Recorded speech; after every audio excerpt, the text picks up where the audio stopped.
simba nekuti munoyera yera Jehovah munoyera samasimba. Yo yo yo yo yo yo yo yo. Right. Man like saints. Right. Inzwaika abati tisataenda mberi neshow tisatatanga anything. Imambo ronepi Gudo rinonzi rienza. Kana sura mborona batorona nasi. Kana sura mborona batorona nasi. Yeah. Right.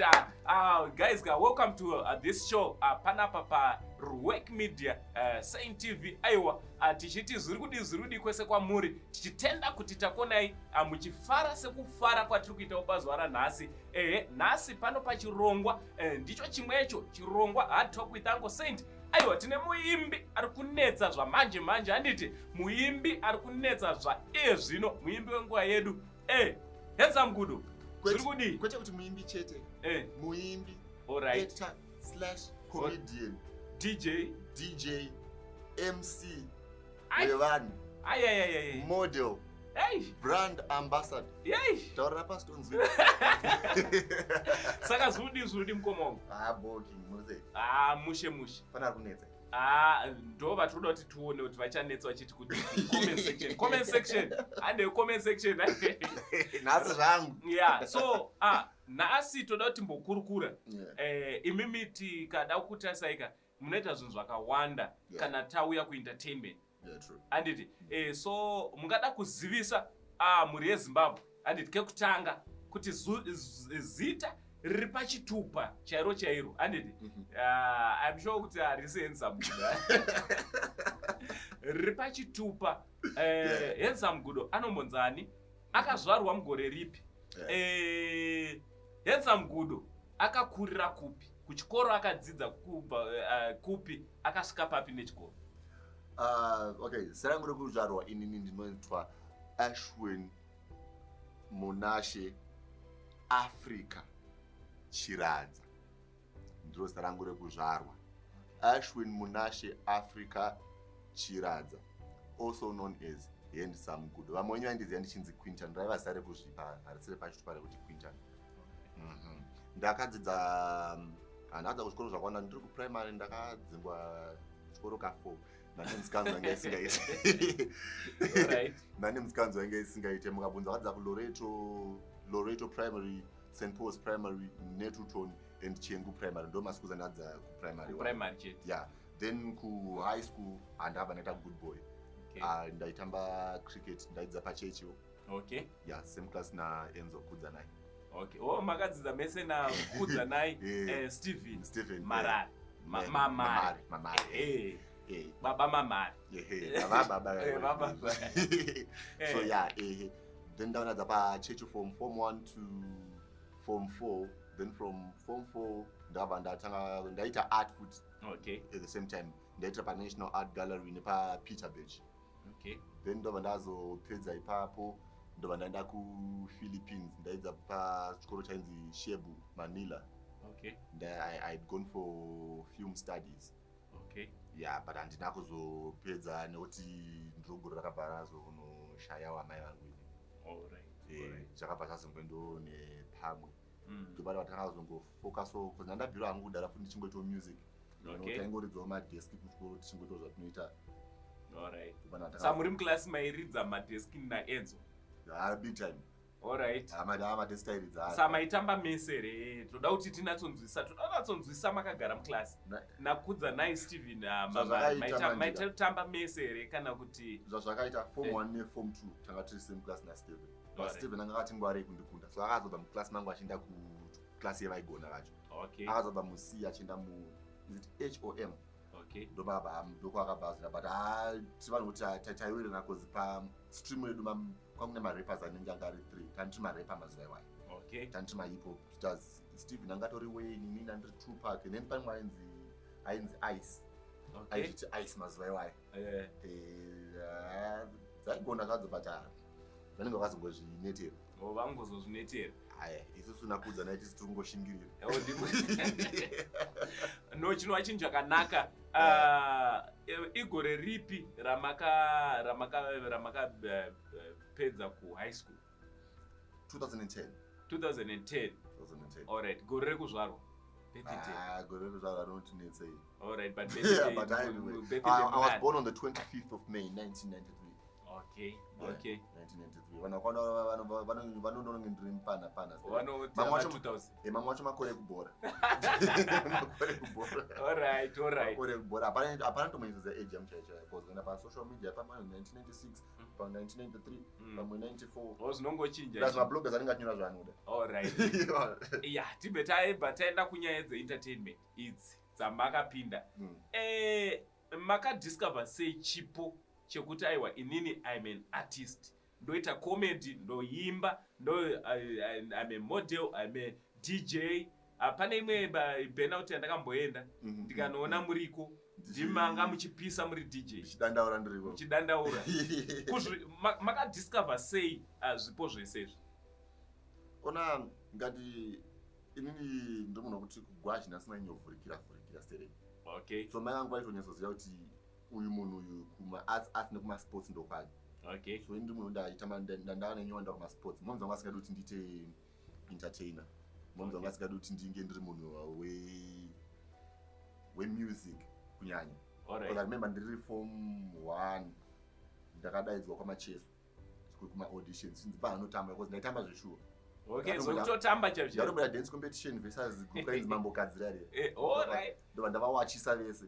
Monzi pekangonzwa because Blaze yanga ine link namacheso anga ari mupurisa kuchitungwiza. Okay. Saka akabva momzi akabva andena kuzvinzwa. Ndaga ndakarowa wangu ndanotamba pa road show. Ndatamba pa road show singaite. Alright. Saka momzi anga ari munhu wezita.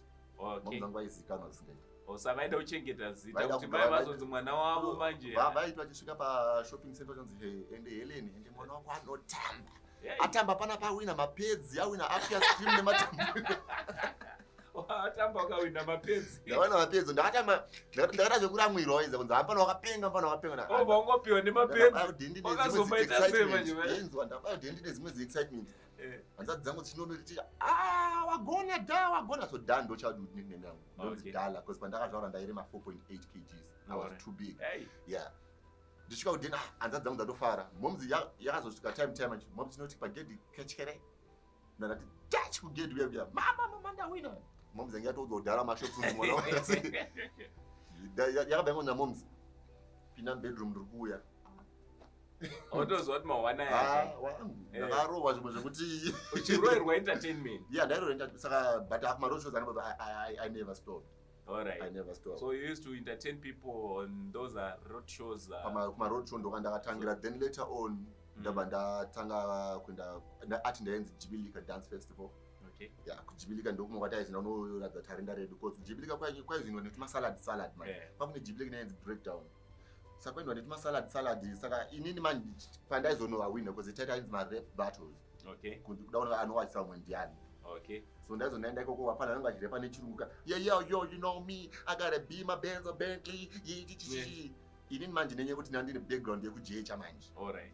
Maiziya official anga kazara mucrowd nami asira nyimba muno kuborodeo hainde kumashows anenge aya kwemba kazara jecha rega waiziya igeto waiziya saka pandazopinda manje ndida kunorowa manje Venek manje ndakunovaroera neZulu ndakunoroera neXhosa ndichimixa nechishona ndaiva ndawina geto rese ndaiva ndawina plus ndaibalanisa kuti hip hop nekudancewo kwacho ndaigara ndakachiwina chijibilika so ndakawina jibilika about 5 times in a row.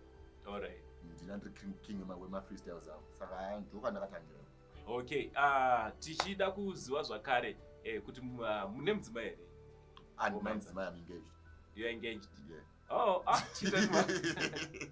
yeah, so ladies out there, those who are vachitarisa Rasta panapa, Rasta is already taken. I'm taken. Yeah, he's taken. So, zvekuimba izvi muri kutaura kuti makazokurana naEnzo mukadi. But musati manatsosvika kumberi chaicho. Handisandasvika. Hazvizve shungu here zvenharo zvekungoto. Zvazvinoita manje ina handisi munhu wekuti kana ndichida kuona kuti ndinogona kusvika papi ndinosvika kune shamwari inoti shamwari inzwa song iyi iri sei waiziya ndiri munhu wekuti ndinotora song yangu ndoenda pamberi pevanhu 15,000 because you know I have that platform yekuti ndokwanisa pese pandinohosta kana madance shows kana ndikuhosta bolato yasecolors ndikuhosta kana album launch yanzi and I have that access ndokwanisa kuplaya song yangu kana ndokwanisa kuimbira vanhu then ndona reaction yevanhu Okay. You know, kana vanhu 4 vari kunditi handigoni, but kana vanhu 25,000 vandini ndinogona, unoteerera. Yeah, of course you noteerera. Because I'm singing for strangers. Yeah. Waiziya. But kana ma strangers yakandoti akwangu hapana. Unozoti aiwa zveshwachi. Hapana. So I'd listen kune vanhu vandisingazivi. Okay. Ndo vandatasa uwandu hwavo. All right. So panyaya imimi munobatanidza zvemusic, mubatanidza neacting, tinoswitch kuona muchinzi ndimi baba V. Baba Violence. So character yamunopfeka mave kuactor namhosva mungada kutizivisa kuti munozvibatanidza sei? Because all of a sudden tinoti tikakuonai makachena sezvizvo necharacter yemumapfekero amakaita, but tikangoona mangopfeka bhachi pasina sheti chete totoziva kuti mahwana atanga dzatori violence dzega. And also experience yekushanda ne big brand muno muZimbabwe, a comedian akaita saAdmire Mshambe. Zvinorevei kwamuri? Well, you know, ona nditangire kuemba. Ona embe dzadzi. Embe dzadzi. Embe zoti ukatongopfeka brain dzako dzenza kutofunga reverse. What's your plan? Inyaya yekuti, you know, inini I've been always trying to break through in music. Okay. But zvairamba because tikaisa music yedu kana kuma radio stations atinga mataure nemazita. But now my radio stations are in Zimbabwe. I have submitted my music, okay, but they don't play because they expect me to do music can be also my drink. Okay. Why is there? So and now build up one cannot do something in the chirirawo. Okay. I don't know my songs I'm gonna be and to the radio, but I started on something. Okay. And to go on.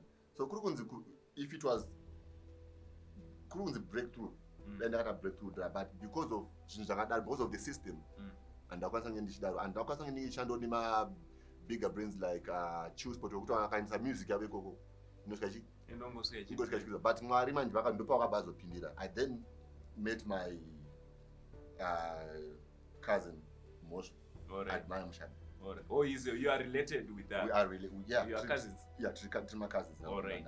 Office Moshe munotanga agara akashama comedy yake apapa igara kusouth. Then I got one day to the skit. Okay. But then when he relocated, actually, no, Zimbabwe, no. But I don't go try as you. Of which you need to know, I can't go try Zambia, but I don't go say. Okay. So the comment could watch like a garage zingo. Do you know first name young Ashwin? Okay. The meaning of Ashwin, it means a star. Alright. So I don't pass the right to see. Could you a star? Right, was that Uyumuni is going to be a star. A strong, illustrious warrior of indomitable guts who always fight stalwartly against the deep-seated poverty. Wow. Hands up, Gudo. Aiwa, ndopwa muri ngozvinzwira nhasi patiri kukurukura ane anonyanyozikanwa achinzi iye handsome Gudo. Handsome Gudo. Yes, sir. Music yako maimanyo uchangoreleasa music une ma hit songs ari kunetsa but pane nokuti munoyera yera Jehovah munoyera samasi. So it's one hit song yoti kana neninoramba ichingodzoka ichingo nemukadzi wangu wani nemasaidi chikite asini ndiri holy ten. All right. Mundiregerere. All right. Mundiregerere. Aiwa chivarege uzonatsovaroera uzonatsovaroera chaizvo. Right. Breakthrough yemusic yako uri kuiona sei kusvika kwairi kuita kuvanhu? Vanhu vari kuigamuchirawo sei? Well, ona iko zvinezvi kwati ndiri kuzvibiga or anything, but as long as ndane following yandinayo paFacebook, Instagram, TikTok I feel like ndoega platform yangu yandakazopiwa naMwari after ndarambwa kumwe kwese uku. Okay. You know, that's the only platform yangu yandichange nchireleasa nayo music yangu. Okay. Iyo kuchange kubvunga chete. Kudya kwezheve vachadyawo ndo vachazota sei vachadya vozodudzira. Okay. Maiziya saka but so far so good andisida kunyebera. I'm grateful. Yeah. Ndinotenda Mwari because hakusi kugona pangu. But inyaya kuti Mwari anenge atoona kuti maredio acho haasi kukuda. That's why you see sometimes my lyrics angu asisiri radio related. Okay. Because kana once mandiramba ilini kana zvakaramba noita chimwe chacho. Ndanda kutongoramba nditongwe. Andikunyebere. This is my advice kune munhu wese. I'm sorry, but I know that question was going to come anyway. Okay. But kune ma upcoming artists ese. Kana uchiziva kuti unogona unoenda pamberi pevanhu uchiimba vanhu vachitofara asi music yako kuredio haisikuridza. Trust me one, hapana chinoramba pasi pezuva. Enda unogadzira yako account pafacebook, youtube, chichichichi, uploada zvinhu zvako, zviite zvinhu zvako wega. Hazvirevi kuti kana ivo vakakuramba uchashaya munhu anokuitira. Mwari munhu anochengeta naMwari nevadzimai. That's very kana isusu hatitiri panapa tese TV pamwe iwe handikuzona but ndakutsa pane ma TV channels izvezvi ekuti haana following inenge yawinayo. Yeah, that's true. Handikuona hapana TV channel muZimbabwe munomu ine following inopfuura yamhosva akandipinza mustyle ini handikuzona saka ma views chaiwo saka usafe ukanyeberwa isai zvinhu painternet. Internet ndo pane mari mazuva ano guys. That's my advice to you guys. Yeah, so ndianoungati akakuinspire zvakanyanya munhu akakuinspire kuti uzoita zveart. Ini munhu akandiinspire inini ndaiinspirewa naTupac. Okay. Nyanya madezi amwe andaikura ndainakateerera Tupac ndainyatsoteerera malyrics ake and I could actually relate because of the background yekwati ndakakurawo nemakuru atinenge takaita. And then later on because in the background yekuti ndine the Zulu and Xhosa normal languages and andinotaura. Alright. So there's one person anonzi Sjava ku South Africa.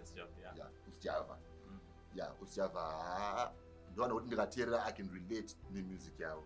Alright. Sjava. Then muZimbabwe munomu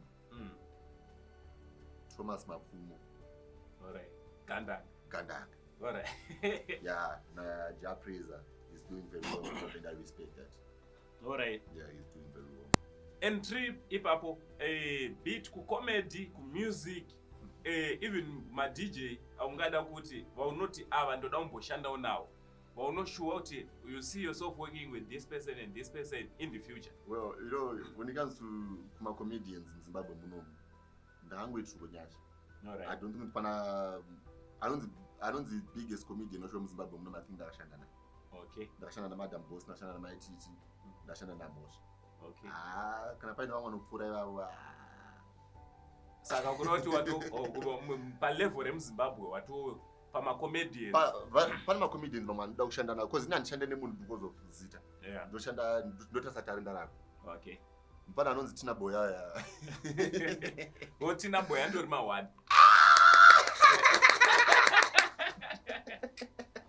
Ane yake ega ko art ya anogona pana anodeliver nzira yake. Tina Boy pane umwe matona Tina Boy Buddhist no respect. Alright. Nakapfupi. Oh babanga because you know kundizotanga kuziva kune chinhu chonzi maskits muZimbabwe. It was because of Buddhist nakenda. Yeah. Ndo nakatanga chinhu chonzi skit. But pamusoro pazvose wandoti ndiye king wavo. Akapfupa asi right. Babanga dzinotouya. Babanga. So ndo vaungati kuma comedians and then kuma musicians. Kuma musicians ndinoda kuzomboita chinhu one Enzo. Alright. Enzo no respect. Enzo no respect regardless kuti andisati ndawana mukana kuti ndinge ndichishanda naye kati ndona tozotadzana kuimba naye. Alright. But azvichinje. Chero akazomuka iye achindituka mangwana. Alright. Azvichinje the fact yekuti anogona. And Enzo inyanzvi zvekudaro. Alright. Chero nhasi ndikamuka ndazoshaudana naMosha. Azvichinje the fact yekuti ndiye akazondisa palimelight. Munhu haufaniri kuona kuipa kwechinhu nekuti chashata musi umwe chete. Alright. Inimi uncle saying inimi if you have been good to me for the past few years nhasi mukazondinyima transport handifaniri kukuvengera izvozvo. Alright. Ndofanira kutaura zvimwe sezvo zvamakandiita mazuva apfuura. of which ndo chinhu chiri kuleka muma-celebrities mazhinji vakangoresverana kanhu kadiki they forget about the past, the past relationship exactly. Mafambiro avaiti. Yeah, saka uona ndwanda kutaura kuti usati wati auchada chakati kana even mukadzi chaicha usati wamuti auchamuda because akutukira mubereki wako handiti because wamubata kuti anga achida kukudyisa, chimbofunga kuti panguva yese iyi chii chaiitika handiti are you ready to meet someone new otanga kuda kumudzidza futi kuti one. Saka consider zvimwe zvinhu zvese zvakaitika mumashure izvi, usatarise chivi chimwe chete chaitwa nemunhu. Okay, mashoko makukutu ndokunga muri ngozvinzwira advice kubva kuna handsome Gudo, handsome sekuru Gudo, vambopinda kuita sekuru Gudo. Yadzokere music. Makaita ma hit songs mangani. And then ndingangoti mane album here makaita and currently ndezvipi zvamuri kugadzirira vateereri venyu? Oh, okay. Inini ndakangota song na Nines Tap Money yakarara kuZFM kunyanya ndokwandanyainzwira song iyoyo. Inonzi Dzekereke Jive. Duda danso rova kombi yevanjo tiza ngonjo ndiro jive racho nasi Dzekereke Jive saka ndaita make sure kutenda nyatsosunga tennis. That's the first song yangu yainyorera paredio iyoyo. Okay. Yeah, then mama songs acho ndakata na yours. Alright. Yeah, ndakaimba song na yours, ndakaimba na Shinzo. Ndakaipa na Shinzo inazobuda. Okay. Yeah, but yours ndiye munhu ndakamboshanda naye kwenguva yakareba. But currently iko zvine ndingobudisa hangu music yangu mbijana. But my music is now available everywhere: Spotify, iTunes, Apple Music, YouTube, Tidal. Pese pamunoda kungotsvaga music yangu mune one, is now available everywhere. Okay. Nasoda kuti mumbotiroera chaizvo. Ndepi song yamungada kuti kana nditi chaizvo munoreva ndapo ndatoimba. Aiwa hamsati. Tinoda kuti beat rimborowa. Vambokuisira beat. Ndepi song yamungati iyi moda kuti vateerere panapa paRuwak Media vamboteerera. Tomparoera yacho yakabva mubuya mazuva. Iri kurira. Pane kamwe kavidhio kamakarowa. Kuna matatu. Kuna matatu. All right. Kuna matatu. Hey. Ijo. So babonza ndiri padzead. Yeah. So unoita kana uchida kuona zvizhinji pana Handsome Gudo. Aiwa una chekumirira chingoenda pa YouTube channel yawo yakanzani Handsome Gudo Zim. Oboenda futi zvakare kupi? Ku Instagram kwakanzi Handsome Gudo, Quinton Africa, ukaenda ku Facebook it's Handsome Gudo. Ndekupi kumwe kwese kwangu nyonzi Handsome Gudo. Yeah, TikTok is Handsome Gudo as well. So guys, zita the Handsome Gudo. So zvamunoita imimika chena munofollowa nekusubscribe. Munoita zvese zvinoitwa ikoko nekushare tiite kuti Handsome Gudo aende mberi nekuti Handsome Gudo hausi chinhu kana vanhu vakasakuita. And handisi chinhu zveshuwa. And ndosinoona kuti inini ndakatofuratira ma-radio stations ese nana Uncle Senti ndakatovafuratira ndotarisa kune vanhu. Ikoko kundekurindo. Vanhu imimi ndimi vanhu kundipfeke kasheti kanopenyerera aka ndimimi ndo varu kuti vhudzi riritatwe iri ndimimi. So katimire takadaro timboona kuti Handsome Gudo ada kuti kangira chii. Aiwa tichida kutendai ngoma Handsome Gudo tinogona kusazowana mukana wekudzoka zvakare. Thank you very much nekuva nesu panapa tichingovimba kuti mucharamba muchienda mberi mu 2 years chete. 2 years kuti tizogara takadaiwo kwatiri zvichange zvichirema ndomunamato wedu nekwamune masvitswa naMwari. Aiwa inini ndinongonamata kuti dai Mwari agona kuti ndirambe ndingova munhu akazvininipisa ndingoramba ndiri hambo kuitira kuti ava vakatisimudzira vatisazovakanganwawo vanhu vedu tisazokanganwawo kutenda kana takomborerwa. Aiwa tinotenda. Aiwa zvinokudzwa mutupo ndiani. Handsome Gudo. So inzwaika kanzio kanotera ane timbononzwa simuka timbotamba na Handsome Gudo. Wow.